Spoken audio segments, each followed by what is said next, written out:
Push Past Nation, get in here, get in here. You definitely do not want to miss our conversation this evening because we're talking about customer service in Dominica. So today we are joined by Mrs. Natasha Labad from the Dominica Institute of Customer Service, and she's going to tell us all about the important work that she and her organization are doing to help promote and improve customer service in Dominica. So, here at Push Past 10, we continue to grow from strength to strength. And as of today, our current audience is about 23,753 visitors in the last 30 days, actually, in the last month. And, I want to, first of all, share the love. Congratulations to us, because like everyone on the Facebook Live, we continue to share the Facebook Live videos. And that is how we have been able to grow. So I especially wanted to mention the number this evening because I wanted to take a minute just to thank everyone who sees the value in what we do with regards to promoting Dominica, promoting our people, promoting our businesses, and promoting our culture. So come on in. Don't forget to share the live. Don't forget to tag someone and let them know that we are here. If this is your first time joining us, I am Simone Matthew, and we invite you to like and follow Push Past 10 as we continue this important book. So again, today we are talking about customer service in Dominica with the Dominica Institute of Customer Service. So let us give a warm welcome to Mrs. Natasha Labad as we invite her to join the program. Good evening, Natasha. How are you? I'm very well. Thank you, Simone. Thank you for having me on Push Past 10, and congratulations on your milestone. Yes, thank you. And of course, we also want to thank our sponsors who make our programming possible. So we want to thank TDN Radio as well as Badui Financial Services for all the support that they provide to ensure that we are able to connect with our audience around the world and do the important work that we do. So we saw two very examples of what we might consider not the best customer service in Dominica. We had one at the airport, that whole crabbacks, and the debacle that resulted from that, as well as the incident recently on the port with a nurse who had been vaccinated. So I think that it is very timely that we are having this conversation tonight as we continue to explore how we can improve in terms of customer service. So I see we have a number of folks coming in already. So come on in. Don't forget to tell us where you're joining us from, and don't forget to share the live. So Natasha, let's just go ahead and jump right into the conversation while you tell us who you are, where you're from, and your role with the Institute. Okay, so thank you again, Simone. I am currently the president of the Dominica Institute of Customer Service. Actually, I'm president and founder, and the Institute is a non-profit, membership-based organization whose focus is to advocate for service and quality service. And we are on an ambitious mission to transform the service culture here in Dominica, and that transformation should be in line with our economic development goals and the focus of the government to make Dominica a dynamic Dominica. And we truly believe that the peoples of the Caribbean, and particularly Dominica, we are in a very unique situation where we are in a very beautiful island, and in the Caribbean we have a lot going for us: fun, sun, and so we wanted to be able to inspire a new generation of what we would call service worker persons with a positive service worker attitude. And so this is the focus of the Institute of Customer Service. We know it's an ambitious undertaking, but we are very genuine and authentic in our desire for that transformation. And here I am to talk about service. Yes, excellent. So just kind of tell us when the institute began, and some challenges you may have faced in the beginning trying to get the institute off the ground. Okay, so actually, the institute was formally registered in October of 2018. 2019 was the formal registration of the institute. And we continue to push the bar in terms of what persons expect as it regards, campaigning and advocating for quality customer service and making customer service a core business principle. We have largely had positive reactions from the general public. Some reactions of surprise, some reactions of disbelief.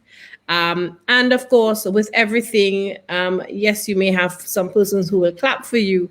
You also have a situation where there are persons who may not always believe in the vision or the mission, or even the idea that service and customer service should even be core focus at this time. So we have had our full share of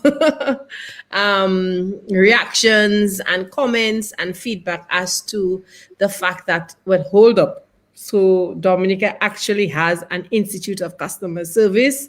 And for all that has happened before, all that's happening now, and all that is to come, the Institute has kind of adopted all of the responsibility of the state of customer service in Dominica. So, Simon, as you can imagine, we have our work really cut out for us. Yes, and I'm just curious why there was this sense of disbelief. Is it because people didn't think we needed a customer service institute, or do they think that it's not going to improve customer service in Dominica? I think it's more because a lot of companies feel that they have good customer service. And contrary to the belief that they may feel that they have good customer service, customers actually feel that customer service doesn't actually exist. So there's like a disconnect as to what the customers believe is the actual state of customer service, and the companies what they believe as to what the state of customer service in Dominica really is. So there's that. And then the second thing is, well, if you all are into the business of customer service, we are not doing a good job and you all are sucking at your task. And so for an organization that is really just about 2 years old, we have taken on all of the responsibility now for the state of customer service. So, Natasha, if I have people forward me links and videos and articles and comments all the time. And that is to say that, Natasha, this is now your responsibility. This is your baby. It's broken. Girl, you need to fix it.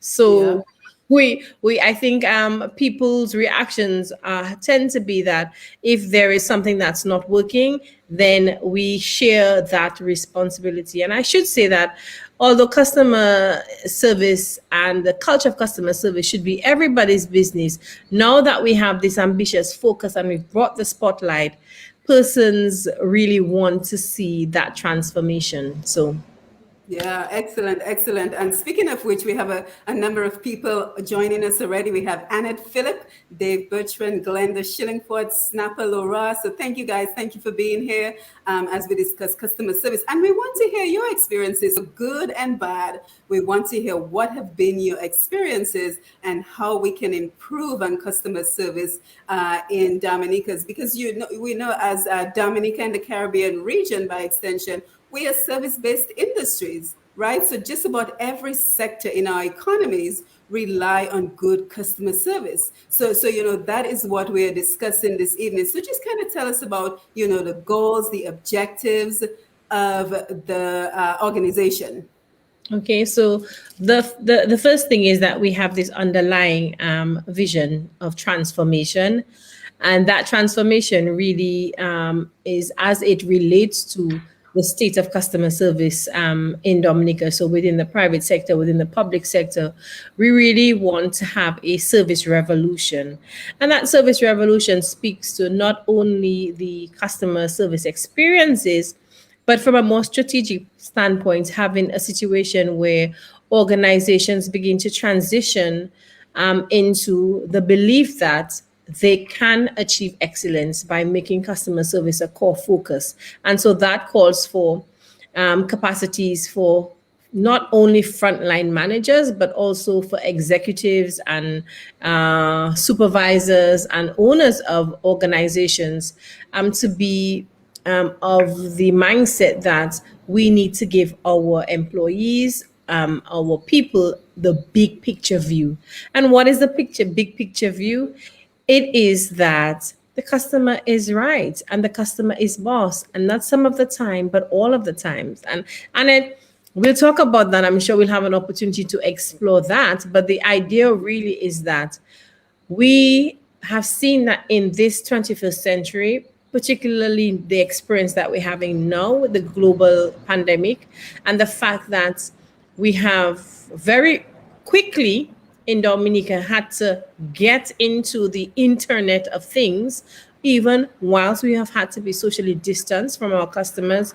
We are now competing with businesses that we may not have thought that would have been direct competitors. And so it calls for us to be a lot more dynamic, to be able to tease the dollar, from, our spending, public, our customers, and people have choice.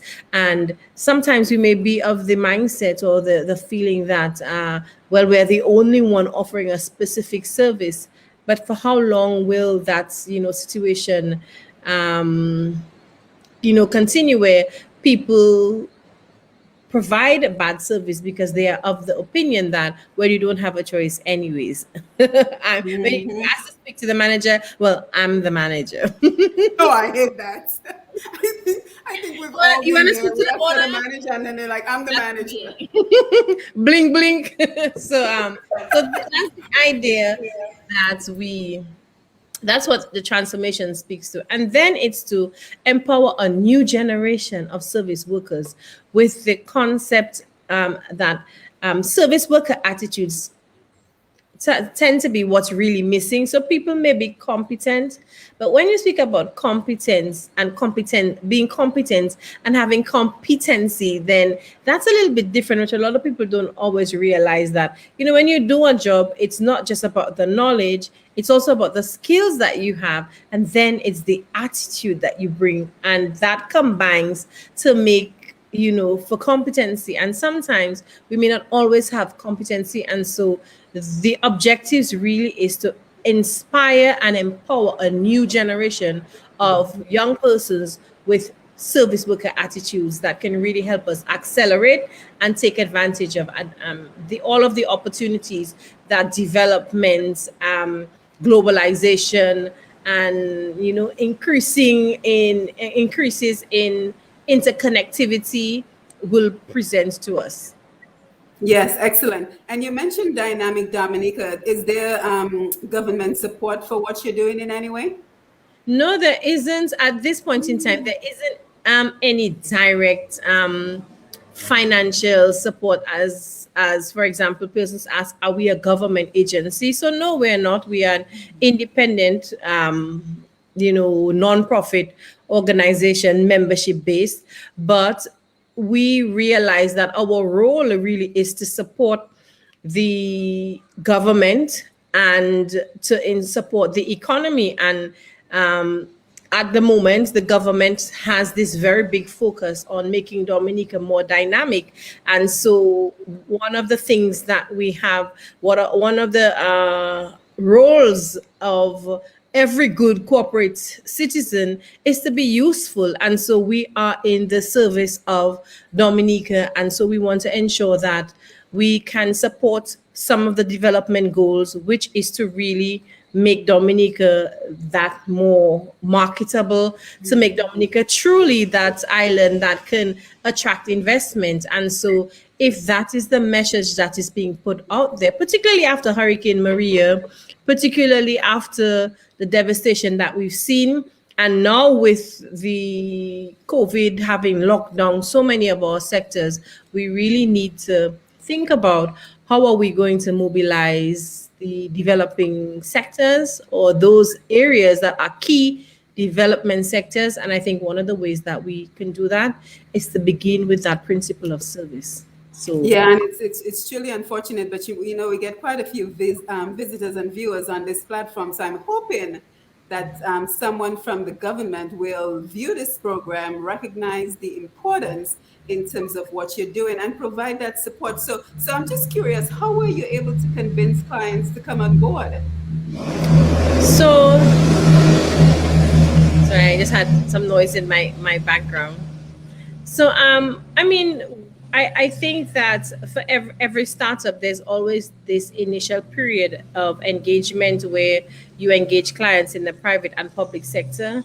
And I do know that we have had some of our public sector agencies actually connect with us to provide training and support.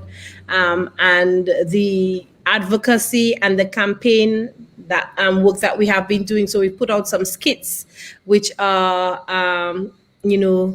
advocacy work, trying to show, what we don't want and how you can, do it in terms of getting that message across that the customer is boss. And that's something that from a cultural perspective, we have been very independent, and sometimes we feel like it's a wrong or right issue. And so the campaigning of trying to get that message across, that it's not about whether the customer is right or wrong, but just having that big picture view. It's a mantra to remind us and to give us perspective.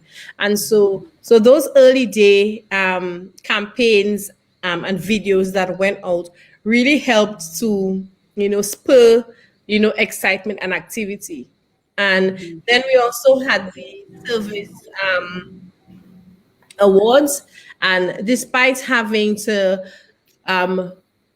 pull back on the activities that were initially proposed because of the protocols in place for social gathering, we still were able to utilize social media to be able to highlight what we believe to be service exemplars, and that is individuals and organizations who were making a difference and trying to put out customer service standards that were consistent with best practice and international standards. And so that's work of focusing those, what we call exemplars of service excellence, really sort of pivoted interests, and cause persons to, want to, connect and join the Service Nation movement. And we've been putting out that campaign, you can join the Service Nation movement. So joining the Service Nation movement means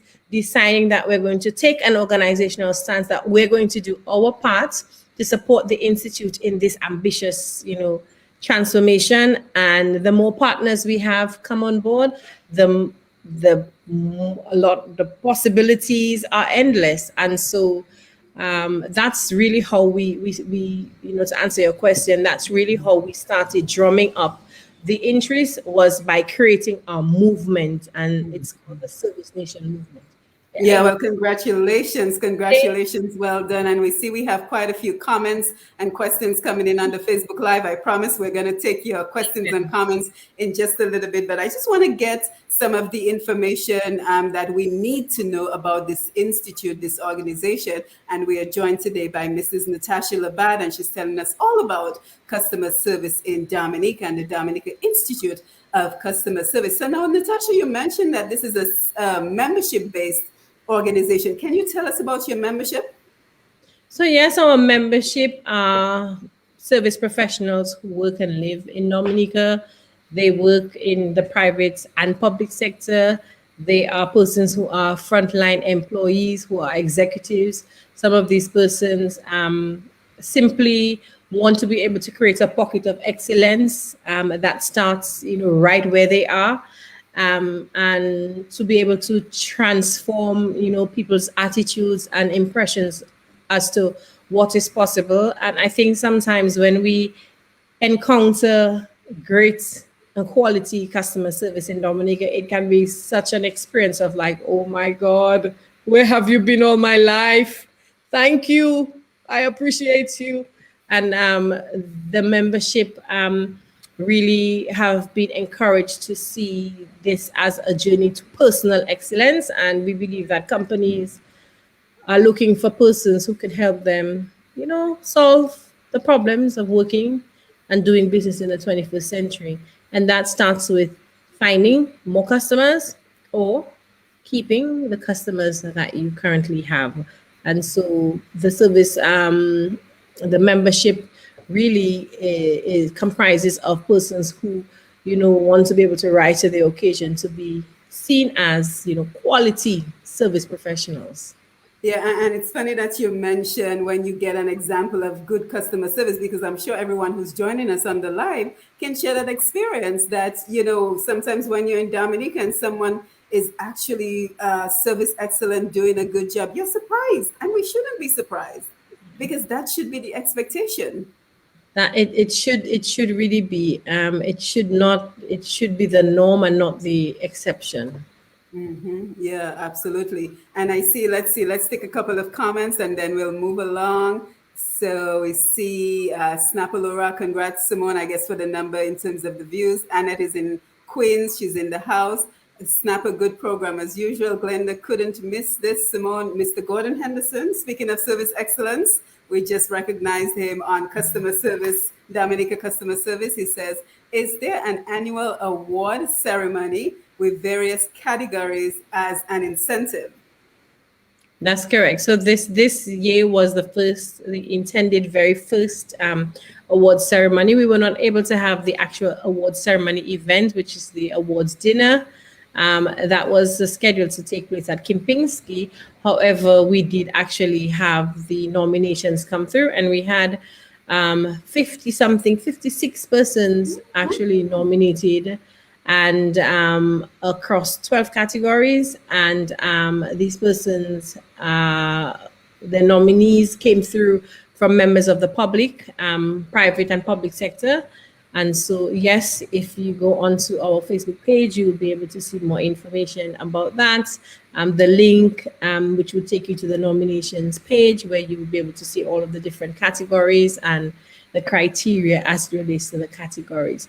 The intention is that every year we will, this year was the pilot, and it was very well received. COVID particularly dampened that activity because the highlight would have been the awards dinner and people being able to be recognized. But 2022, 2023, 2024 is ahead, and we're hoping that we can do that in a grand way. Yeah, something to look forward to. And then we have, let's see, Claudia Carlton. That's the best thing that ever happened to Dominica. Customer service training. Wow, what a compliment. What do you think? I am very optimistic. We do know that it's an ambitious undertaking, and every time we hear someone in the early days, it was rough for the team. And as a motivational speaker, as a coach, as a trainer, I spent a lot of time trying to motivate my team to stay true to the vision, because so many people will be like, "You think that's gonna work in Dominica?" Dominica people, but it is a very genuine and authentic, ambition, and we believe that Dominica deserves that investment, Absolutely. and that's what we're here to do. And I want to get into, Ben has a very good question, but we'll get into that in just a minute, Ben. So keep that question in mind. But also, you mentioned courses. Let us talk about some of the courses that you offer. And what is your target audience? Who are these courses offered to? What do the participants receive at the end of the courses? And are the certificates that they receive recognized by employers in Dominica? Okay, so one of the best things that happened to us towards the end this last quarter is that we moved our office premises, and we have moved into a new and improved environment, which now features a training suite, and this is something that allows us to be able to provide corporate training support to our clients. And the goal is really to help organizations to develop a culture of service, to be able to have quality customer service. You do need to have quality leadership. And so to be able to have support for quality leadership to thrive, and you need to have a culture of service. And so that really begins at the top, filters down throughout the entire organization, goes across all levels, and speaks to everyone within the organization. And so the service learning, because we have the genuine belief that everybody on their CV has customer service skills, but there are some specific service worker attitudes that are required for working in the service sector. And so that includes an awareness of self image, confidence, the ability to be of service and to understand the art of service, and to understand that providing quality service means not only meeting the customer's physical need, but customers have intellectual needs and customers also have emotional needs. And so those three bases must be covered. And then you need to add the wow factor. And Yes. so, so these trainings are vocational and competency based trainings that focuses on transferring knowledge and skill sets and transforming attitudes. And these three things combine to make for a workforce that has the competency to be able to be supported in a culture, a service culture environment. And I just want to jump in for a quick minute, Natasha, because I think you're doing a wonderful job. Because many times I think that we think that customer service is just greeting someone pleasantly, and that's the end of customer service. But customer service extends to, if the person has a problem, how are you solving that problem? And if that problem cannot be solved directly, what are the alternatives? Giving people options, not simply saying, no, it cannot be done. So Then customer service extends from the minute that person walks in the door to the person living. Is that person living as a happy, satisfied customer, or is this person living even more frustrated than when they walk through the door with their problem? Simon, you're hitting a pain point and you may actually be triggering some of your listeners, and I hope that will cause them to be very kind to me. They will be. They're my viewers. They're always kind. What I mean by that is we go back to the belief that everybody believes that they're offering good customer service. But when you ask, what is quality? If I ask you, Simon, what is quality customer service? And do you provide quality customer service? You might speak to, well, yes, I try to make sure that I'm professionally dressed. I use, standard English. I try to ensure that I do all of the things that a host would do. I'm pleasant. I make sure that I have the information. So we're speaking about the training. You've put up the training. So you speak about what you are doing. But when it comes to deciding, who gets to decide whether you're providing a quality service? Exactly. The customer, the person on the receiving Simone, that's it. It's the customer. So, despite all of the service standards that you may actually have in place, your customer service flashpoints or customer service, the concept of quality customer service ultimately lies with the customer. And so if I walk away thinking that, you know what, I didn't have a good experience with Simone, well, you know what, Simone, you didn't deliver quality customer service, because ultimately it's the customer who gets And guess what?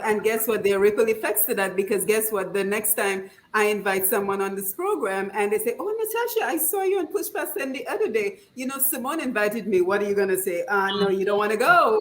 Gosh, are you sure? Be prepared, and the word of mouth referral is by far the most effective. And that is why, Simone, if you are an executive listening right now, no matter how great your advertising is, how effective your marketing strategies and your campaign and the promotions that you do, your graphics are on point, and you have a situation where the customer comes in and they're disappointed, or Natasha has a bad attitude that day because I don't know, hubby didn't buy her roses on Valentine's Day. Well, guess what?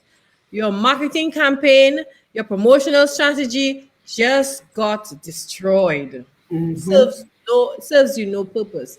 So word of mouth is by far the most effective and the least expensive strategies that companies can use.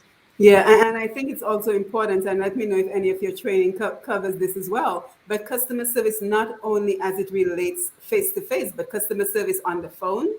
The And phone. you know, for me, it simply begins with how do we address people? Because I've been in Dominica, gone into shops, gone into certain places, and been called sweetheart, and have my mom called mommy, and you're standing there and you're thinking, wow, no, this is so inappropriate. So just simply knowing how to address a customer. So we're taking it all the way back to basics, Natasha, as you start this very important journey of improving customer service in Dominica. So your thoughts on that? So customer service via the phone, the computer, and just how we address people in general. So correct. So correct that voice to voice, computer to computer, business to business, customer service happens in so many different mediums, especially in today's day and age.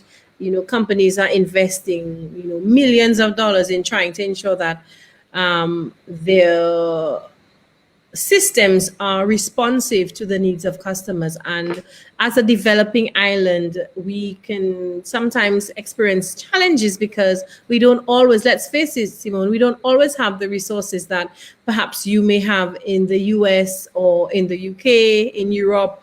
And so our people need to be prepared with that mindset of really trying to meet the customer at their level of intellectual, emotional, and physical needs and expectations.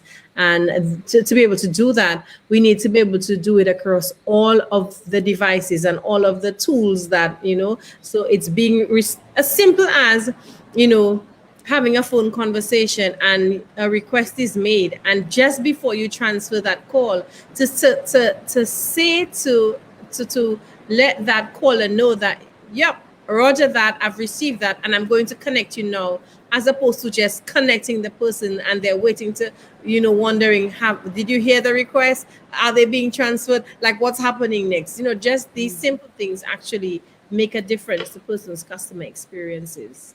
Yeah, and I know you're probably not at liberty to tell us about who your clients are, but can you just tell us some of the industries? And I have to tell you, I mentioned to Sam Raphael at Jungle Bay that you were going to be on the program, and he said, kudos to you guys, you're doing a fantastic job. So a very important review there for you. So tell us some of the private and public institutions who are currently your clients. Okay, so now that you've mentioned Sam publicly, and he's given such a great testimony, Mhm. we actually did a training program with Jungle Bee, and it was so refreshing to have an executive pull his entire, like 90% of the staff was put into this training. You had front line service professionals, you had senior management, you had human resources, you had people in the technical department, you had persons in the custodial department, engineering,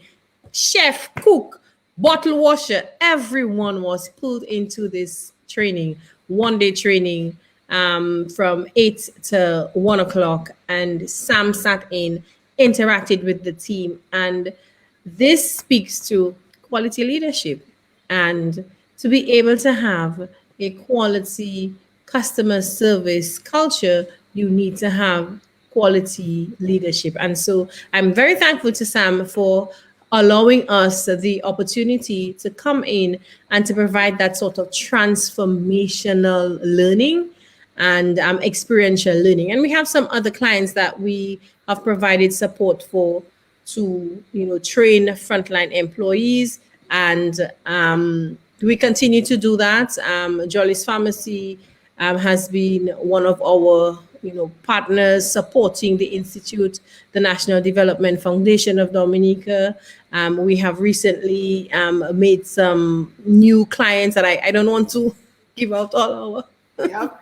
but Yep. we have some Understood. exciting clients that have connected with us. And I think executives are starting to realize that um, service learning has to be ongoing. And the reason for that is that you're dealing with people, and people have feelings.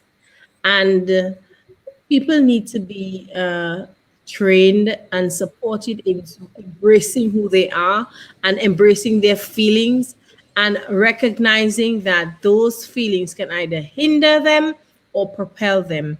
And so you can't just train for customer service in 2020 and believe that that training will carry you through for the next decade, because guess what? People change, people come, people go. Needs of customers change, the market conditions change, the environment change. So it has to be an ongoing, evolving, consistent, and continuous process. And so for those persons who, those supermarkets, those banks, those clients that have called us in to do training, Dexia actually called us in. We did a customer service day and they were blown away because they expect the mundane. And I say to people that this is my life's work. I Hmm. am into the business of saving the world from boring trainings. When you call us to talk about customer service, we Yes. promise you, we actually give a money back guarantee. So we tell you, if someone doesn't cry, if someone doesn't laugh, if someone doesn't have an aha moment, if someone doesn't have a blinding flash of the obvious, which is information they already knew, but seeing in a new perspective, we will give you your money back. And Yeah, so so now you have me and the audience like on the seat of our chair wondering what is in this training. So can you like just give us a little insight into what exactly are you doing in these trainings? we do everything from utilizing video content. We do experiential. Role play is very effective in our Yes. jurisdiction, and that allows for all of the different learning styles to be catered to. So whether you have an executive or someone who may not have necessarily gone through academia, they are both able to come to the table and to provide feedback in terms of how together we can vision and put out an ambitious, service culture plan to meet our customers' need. We do a lot of finding of self. Sometimes people have hindrances and barriers as to what would make them uh, open to being of service. So whether it is, you had problems with, how you were raised or how you were disciplined as a child or how you handle conflict. Are you a shark? Are you a bear? Are you a fox? Are you a turtle? You run away when there's conflict. All of these things will influence how you connect and relate to customers. And so it is that knowledge that we are bringing out to people. And for the middle management and supervisory level staff, they are so pivotal in supporting frontline workers, because sometimes you have a situation where you actually have a service worker who wants to provide that support, but there are these rules, you know, these rules that they have to abide by. I call them stupid rules, and these rules sometimes are safe for employees because they get to hide behind, a reason why they don't have to go beyond just the ordinary. But at the same time, they can also hinder those pockets of excellence within your organization where you have a Simone or a Natasha that wants to provide that exceptional service, but the policy isn't there offering protection or safety if something happens and Natasha have to make a split decision or take initiative to meet the customer at the level of their need. And so it's really trying to help that layer of the organization, provide the structure for supporting quality customer service, because it really goes beyond what we may currently have in place at our organization. And we don't want to have a situation where we come in and we do training and then we leave, and then we leave a frustrated person because Natasha has said, yes, you can do it, you do it, yes, go, go, go, customers, customers, customers. And then you get back to your place of work and it's like, well, in this Mhm. organization, we do it like this. Yes, Or yes. And I want to go back to a question Ben John Rose raised, because I think if we're looking at customer service, we have to look at what creates poor customer service. So, for example, you mentioned leadership, you mentioned culture, you may have folks, and I think we have to see people as human, right? So we may be having a bad experience with someone, but what we don't realize is that this person is not being fulfilled in the job. They may have been passed over for a yeah. promotion. They may be frustrated. They may see this job as a dead end job. So I like how Ben John Rose put it. The way employers treat workers has a significant impact on customer service. No excuse, but I just put it out there. Absolutely, Ben. So let's speak about that, Natasha, because I think it is an important factor in employees being willing to provide good customer service. How are they being treated as employees, in the workforce? And I see we have lots of comments coming in, so please keep the comments coming. I'm going to scroll down in just a minute. So, thank you, Ben, for that very, I would say, thought-provoking Yeah. conversation starting question. Um, all customers, internal and external customers, deserve that honor of being supported. And just like our external customers, internal customers, our colleagues, they have expectations, they have intellectual and emotional needs and expectations.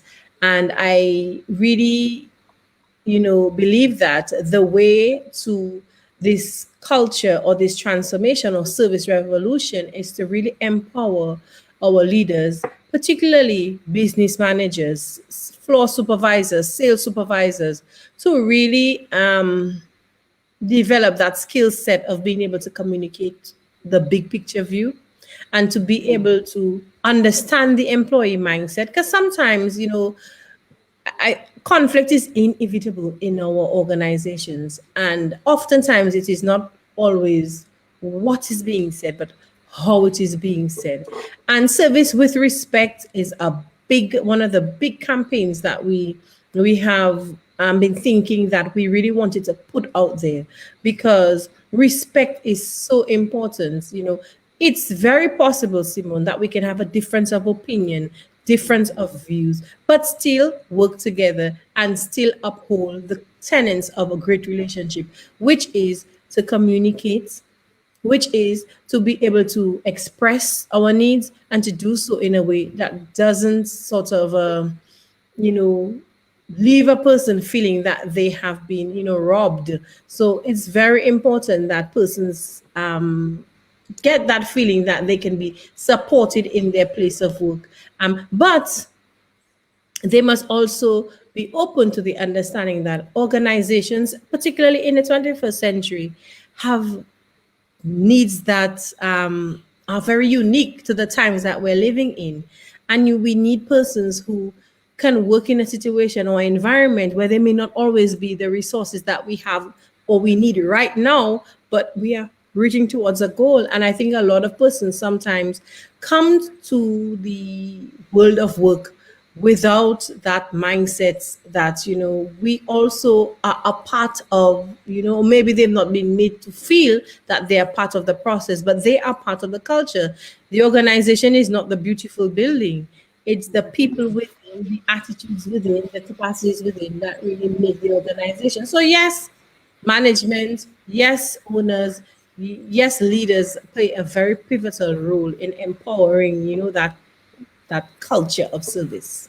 Yeah, and I do honestly believe that we each have a role to play in getting the service that we want in terms of we as the customer and the employee. So sometimes it might just be necessary to gauge that employee's energy. So if you notice that that person is clearly having a bad day, sometimes I just go out of my way to be pleasant and say, how is your day going? How is the weather? Just have a nice light conversation, because at the end of the day, we're all human, right? So at the end of the day, sometimes we have to set aside our immediate need and just think of that person who's on the end of the phone, who's probably answered about 100 of the same phone call Yes, yeah, for the day, and yeah. just be a little bit more pleasant so that that person feels. And it's surprising, because sometimes I'll say, hi, how are you? And there'll be a pause and at the end of the line, like almost like the employee has not heard someone said, how are you for the day? Because someone is always yelling at them. Yeah.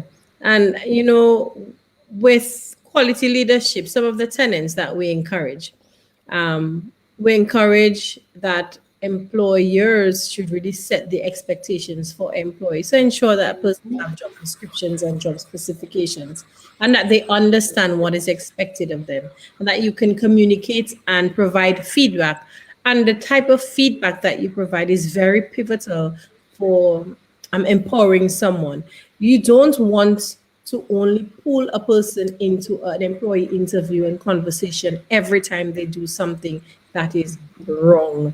No, you want to catch them in the act of when they're doing something positive to reinforce the positive attitudes. And so it's very important that we understand that feedback is essential.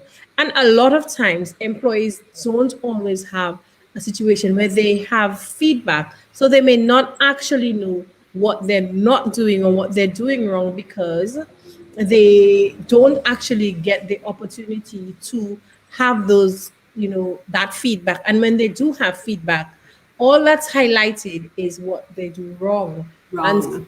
they don't always have the opportunity to elevate. So that's a very important, management capacity in terms of being able to have those employee interviews and to tell people that this is the big picture view. These are our goals. This is where we're heading. This is where we want to be in 10 years. And, career development and career planning, Yes. how Yes. are we supporting our employees? Even when we have a situation where we have an organization, there are three main roles, and when you get to the third, that's it. But how do we provide, other opportunities to grow, persons wholesomely, grow their health, focus on education, focus on other things that may actually bring intrinsic value to their role. So I think these trainings and the trainings that we provide, if you notice in our training portfolio for supervisory managers, understanding the employee mindset, understanding how to motivate, how to have an employee interview, how to give feedback and how to give positive feedback, how to have that conversation, how to terminate someone, how to these capacities and these competencies are very important to supporting the service of culture. Yeah, and not just that, but we also know that employees are watching employers' behavior. Because if you're telling me to provide good customer service, but your behavior is showing otherwise, if you're asking me to work till 5, but you're living at 4:30, then Steady. that speaks to the culture. It speaks to the employee morale, and then that gets translated into how employees treat your customers. Oh, for sure. We have seen many situations of do as I say and not as I do. Mhm. Mhm.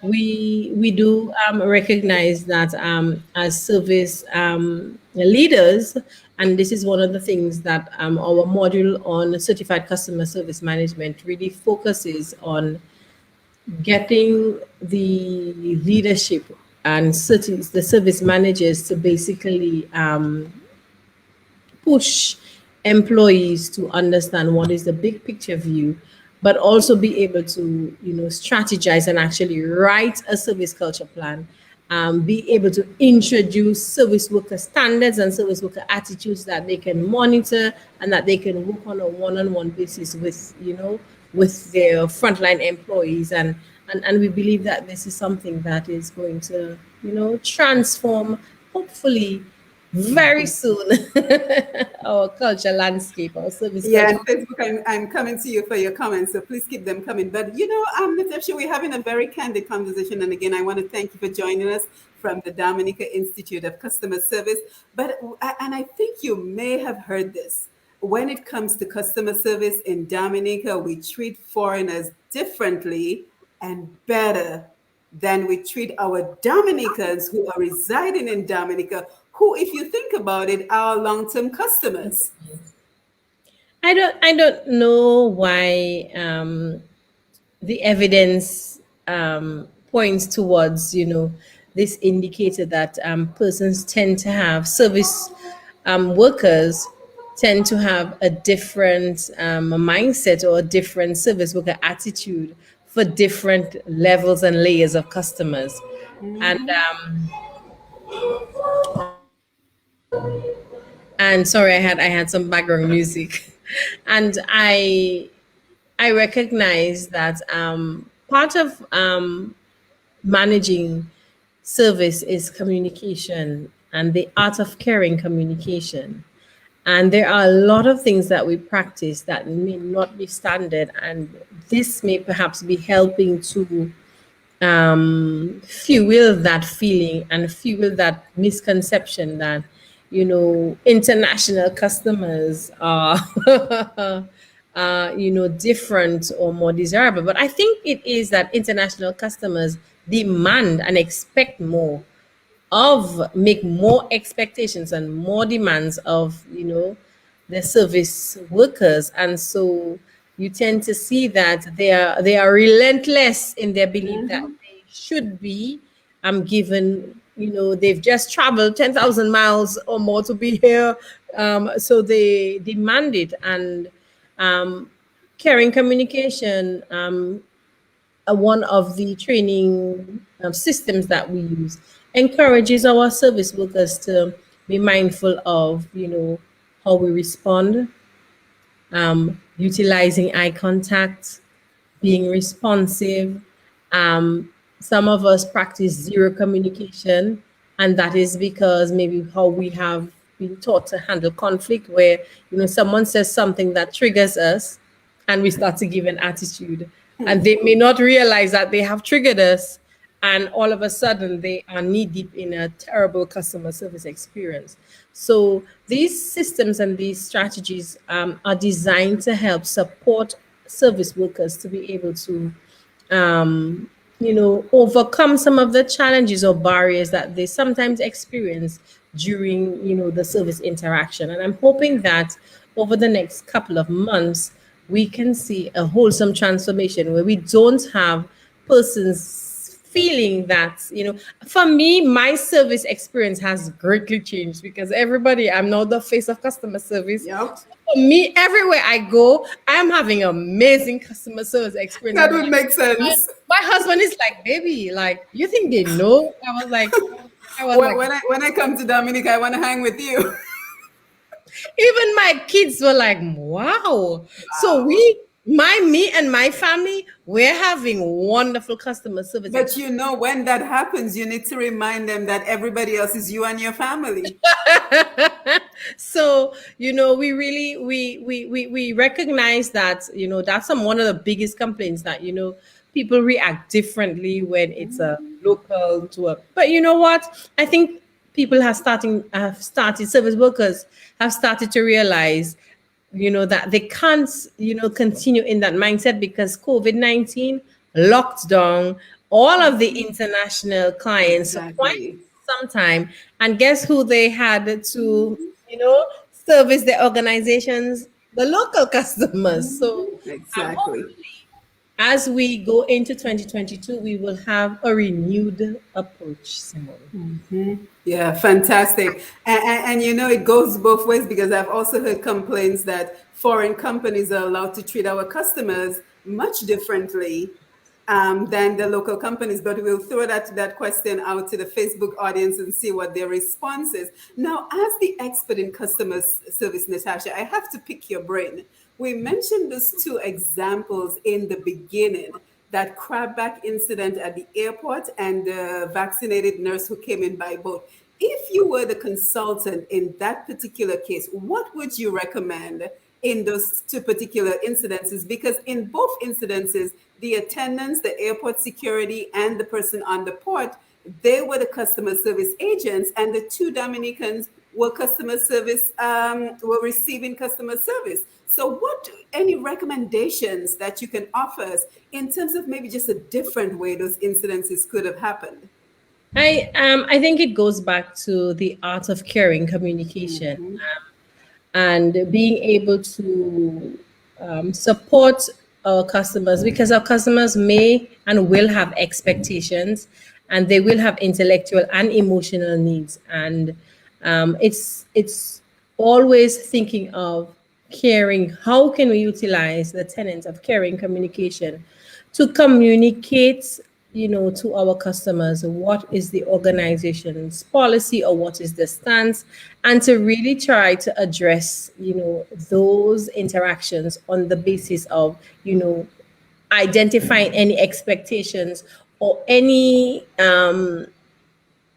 information that may have gone out where the customer may potentially have been misled in terms of understanding what is the policy, and that's where companies actually play a very big role.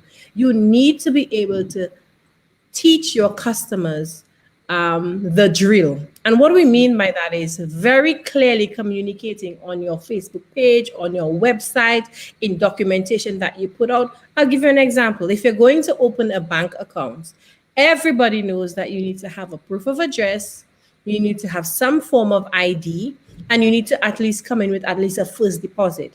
And these three things are very important. So if, as a client, a prospective client, you turn up without one or two of those pieces of requirements, you don't meet the requirement. And so customers need to be taught, need to teach them the drill by putting out the information and empowering your service worker with the information. Everybody should know the drill: the senior, the middle, the first, layer, and the customer, because at the end of the day, it's a relationship. And I think when you have customers not knowing the drill, they turn up with expectations. So if I don't know that you have this policy because it's nowhere in your marketing or promotional material, nowhere on your website, I have certain expectations that may not be able to be fulfilled. And so communicating what and how the process work or systems work can help empower customers, both internal and external customers. And then when we have conflicts, or we have friction, or we have a break in people knowing the drill, then it is the actual front line employee. I have some feedback noise. Yes, that's okay. It's now the frontline employees' opportunity to shine. And that's where we spoke about those annoying rules. Rules are there to protect the organization and also to protect the customers. And we need to be able to teach our frontline employees how we communicate, the drill, the rules, the organizational systems, but also empower them to apply common sense. And I would even take it a step further, Natasha, because I think sometimes in certain industries we don't recognize people as customers, right? So someone comes with an issue and we see it as a problem. We don't see this as a customer, because guess what? Me listening to the radio and hearing those incidences, am I inclined to want to run to Dominica? And I'm sure everybody else on the Facebook Live would agree with me. If you're out of Dominica, I'm not inclined to run to Dominica, because I'm thinking, look at how this agent handle the situation, right? So I think it's a very important, as long as you're dealing with the public, we must Yeah. always recognize that that person is a customer and they ought to be treated. And then the importance of diffusing the situation. So Yeah. if this is happening, Diffusing. there's a conflict, don't vent it out in the public. Yeah. Find a quiet area, right? Find a less public area to have that conversation. So now the entire public is not exposed to what is going on. I completely agree. And this again goes back to capacity and competence that we train and we inspire people to rise to that occasion. In service training, there is something called an unconscious competence, and then you have a conscious competence, Mhm. and then you have someone who is a unconscious incompetent, and then you have someone who is a conscious incompetent. So someone can be very competent and not even be aware that they are very competent at what they're doing, and someone can be unconsciously or consciously competent, so they are doing a great job and they know that they're doing a great job. The problem arises when you have someone who is incompetent and unconsciously incompetent. That They is, don't know what they're doing, and they don't know that they and don't they know what they're don't doing. know that they don't know what they're doing. And then the other very big problem is they don't know what they're doing, and they know that they don't know what they're doing, and they don't care that they don't know what they're doing. And that's when you have the situation like, yes, ma'am, I am the manager. So, so we try to. Does you do you see why service learning Yes, is very important? People yes. ask, so another customer service. I was like, hello, you haven't had customer service training done by the Nope. institute just yet. Mhm. Caucus. So I think this helps when we provide persons with, again, I go back to those BFOs, blinding flashes of the obvious. It's obvious common sense information, but you may not necessarily have thought about it in this exact way. And I feel when you make people consciously competent, it's a powerful situation because they know that they're competent. And guess what? When they have to train Simone or they have to transfer the information, they know what to transfer and how to transfer it. But if they're competent and they don't know that they're competent, then they're not able to transfer that powerful information that they may have.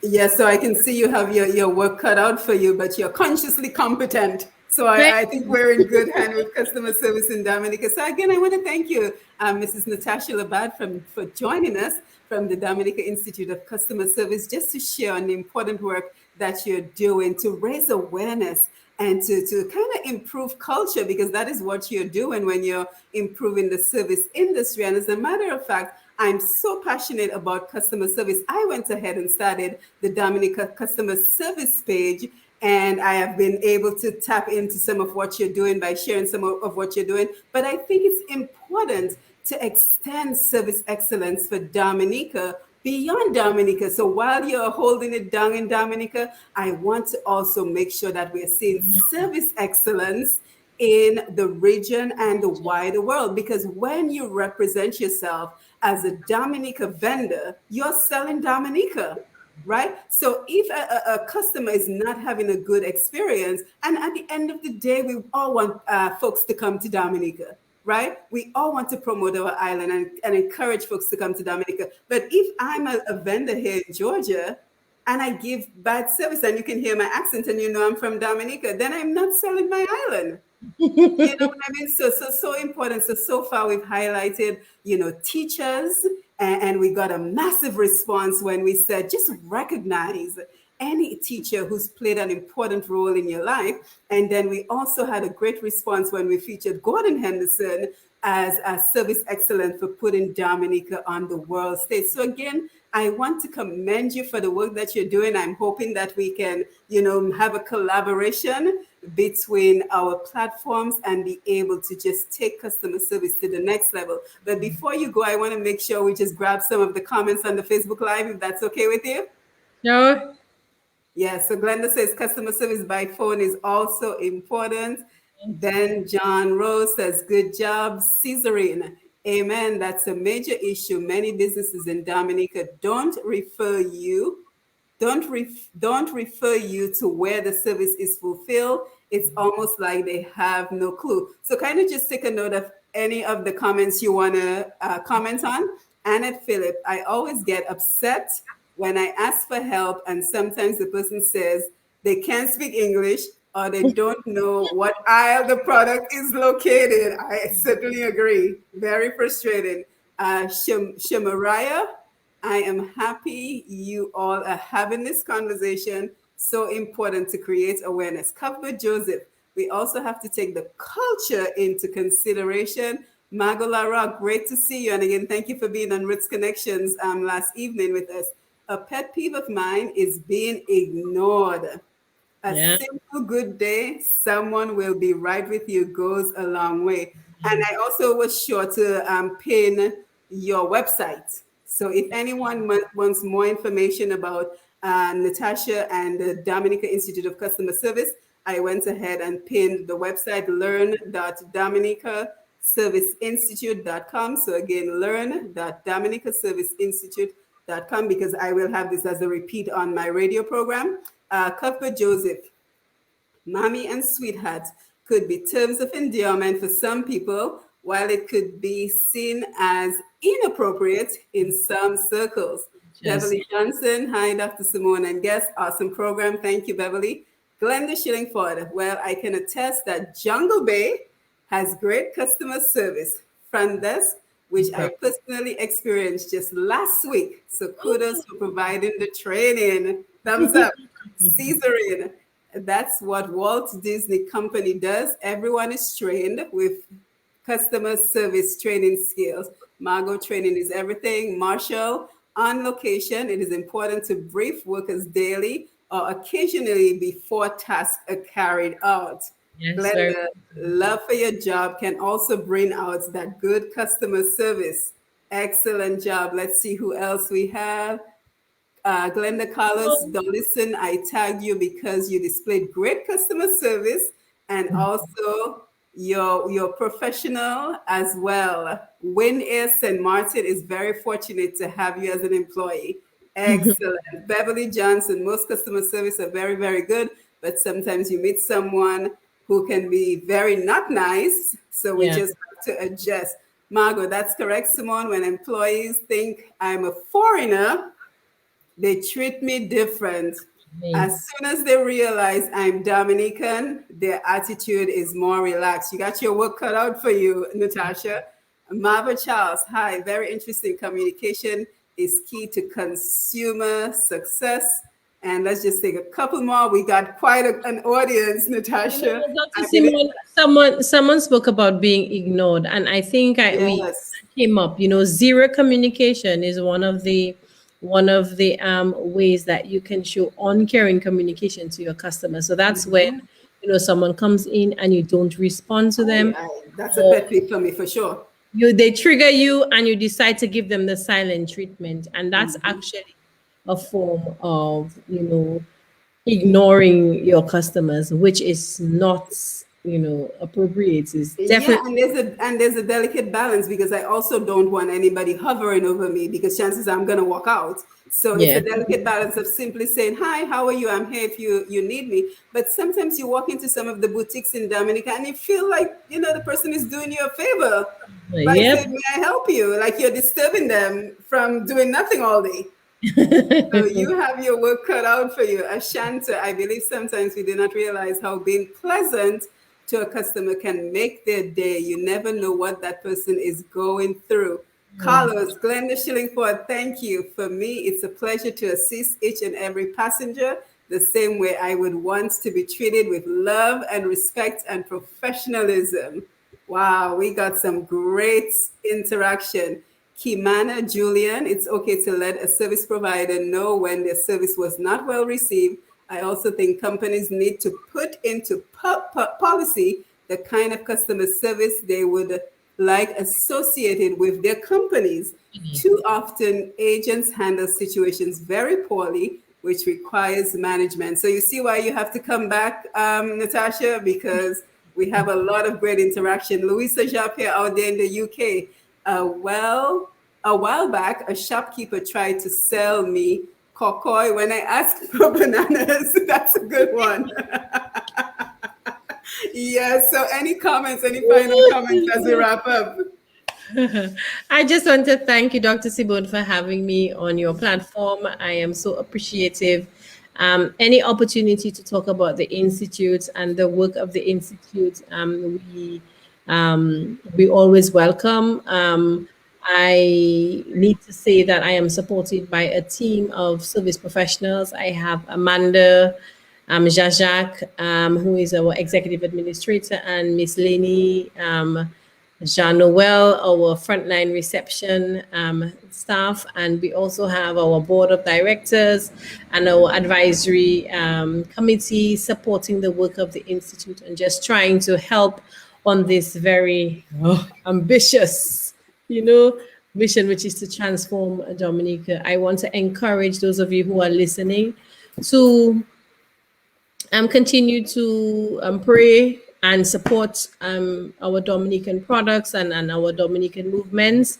Catch us in the act when we're doing something good and uplift us and share and share the love, but also recognize that we from time to time we get it wrong, and when we get it wrong, it is a time for building us up. And as we continue to encourage persons to join Service Nation and join this movement, you too can join the excellence of circle of excellence by doing your bits, having your own little circle, your pocket of excellence, and I want to encourage you to stop being afraid to bring your friends home to Dominica.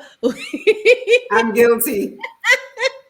We are working at it, and our commitment is that, over the next year and into 2022, we will raise up 100 organizations who can commit to the ambition of transforming their organization and writing a customer service culture plan and providing support for their frontline and management, all around the idea of making service a core principle. So thank you again, Dr. Simone, for giving us this platform to be able to share our work and share our passion, and that is that the customer is always right. Yes, and just quickly, your contact information if anyone wants to reach the Dominica Institute of Customer Service. And also, can you rate my customer service skills, please? Yes, 10 out of 10.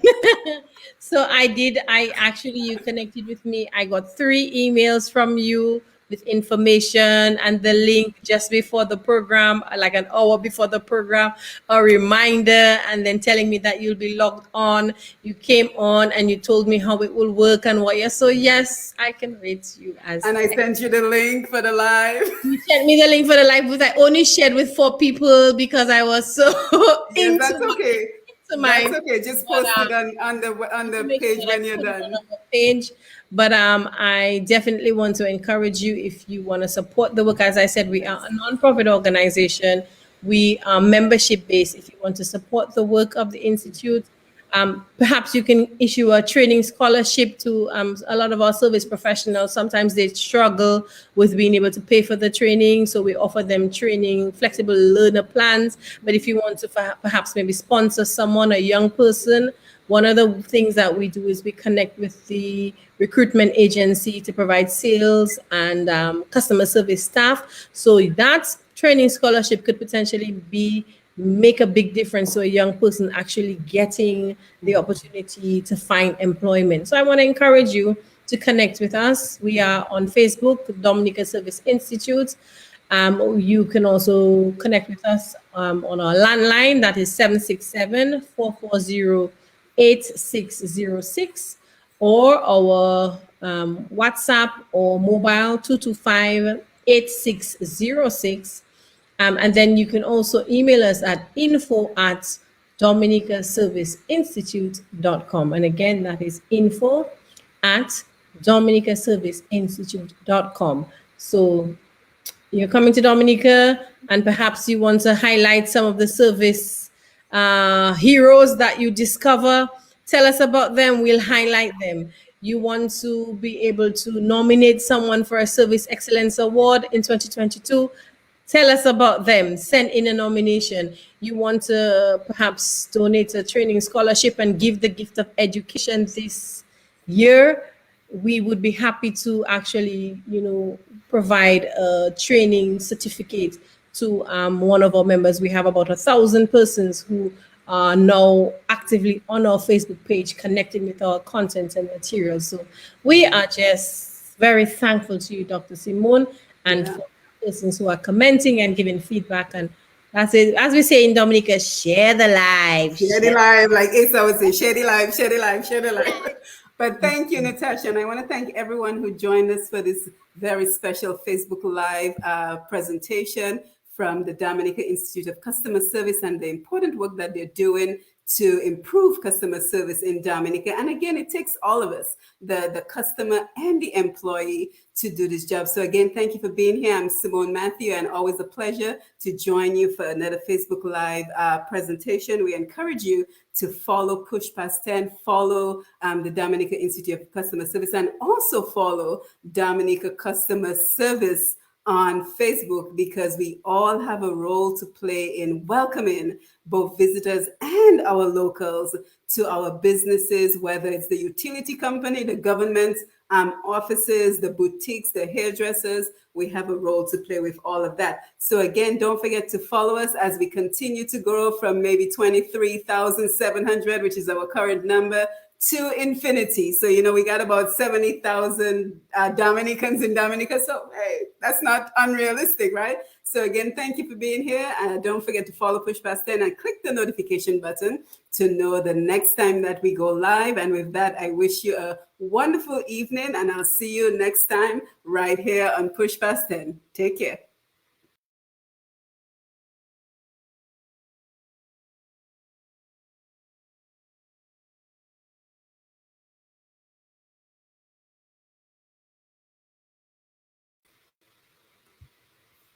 Okay, let's end the broadcast.